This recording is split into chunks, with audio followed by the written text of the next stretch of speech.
तोडगा काढू. पुणे शहर पक्षाने ठराव देखील मांडला की मला राज्यमंत्री देण्यात यावं. ज्या पद्धतीने राज्यसभेचा ठराव केला होता त्या पद्धतीने मंत्री पदाचा देखील ठराव केलेला या संदर्भात काय वाटतं? माझ्या पक्षातील लोकांचा हा मोठेपणा आहे की त्यांना माझ्याकडून भरपूर अपेक्षा आहेत आणि मला असं वाटतं की जर संधी मिळाली तर नक्कीच त्यासाठी प्रयत्न करणं आणि त्या संधीचं सोनं करणं माझं काम आहे आणि त्यासाठी मी जरूर प्रयत्न करेन. आता आपण म्हटलं की बारामतीचा विकास जसा मला सगळं वेगळं करायचं आहे त्याच बारामतीकरण तुमच्या पाड्यात बदल टाकले भागात मतदान झालं की आपल्याला माहिती आहे की आताच मी सांगितल्याप्रमाणे आम्ही याच्यावरती सगळेच जण विचारमंथन करत आहोत, आत्मपरीक्षण करत आहोत आणि नक्कीच काय घडलंय याचा विचार करून येणाऱ्या निवडणुकीमध्ये आम्ही याच्यावर नक्कीच विचार करून पुढची वाटचाल करू आणि मला वाटतं की येणाऱ्या निवडणुकीमध्ये असं काही दिसणार नाही. विधानसभेच्या निवडणुकीमध्ये काय तुमचे प्रयत्न असणार का? काय तुमच्याकडनं फेरबदल केले जाणार, काय आढावा घेतला जाणार?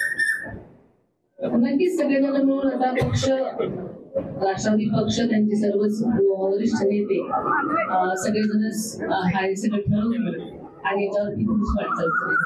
काही खरं तर असं बोललं जातं बारामती लोकसभेला सुटायचं आणि विधानसभेला दादा असं चित्र आहे. तरी पण आता काही जण नवीन दादा राहिले उमेदवारी लढायची म्हणतायत आहेत. मला असं वाटतं की प्रत्येकाला इच्छा असायला पाहिजे, इच्छा असाव्यात. शेवटी जनता ठरवेल काय करायचं ते.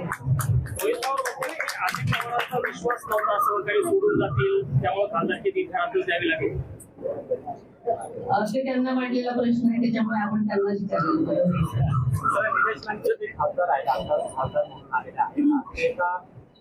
खासदार जाऊन भेटलेला आहे त्याच्यावर आता बराच भाग निर्माण झालेला आहे. त्यावेळेस पार्थ पवार त्या भेटीला याच घटनेची मोठ्या प्रमाणात टीका करण्यात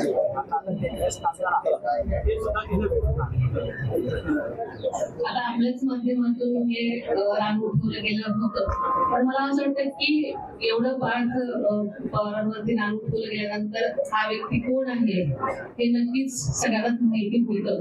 त्याच्यामुळे परत ही घटना घडली याची कारण मी मला वाटतं की त्याचं विचार मंथन झालं पाहिजे. एक शेवटचा मुद्दा एक प्रश्न घेऊया आपण.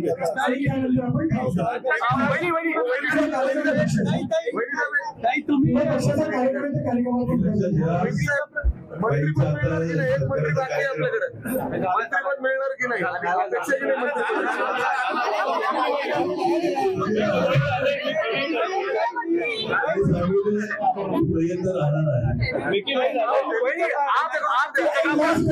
आप जिस जगह पे बैठे हो यहीं से पहला रेजोल्यूशन पास हुआ था कि आपको राज्यसभा दिया जाए. पुणे का विशेष प्रेम है आपको लगता है बारामती के मुकाबले? पुणे का प्रेम है आपण त्यामुळे या ठिकाणी आपण कार्यक्रम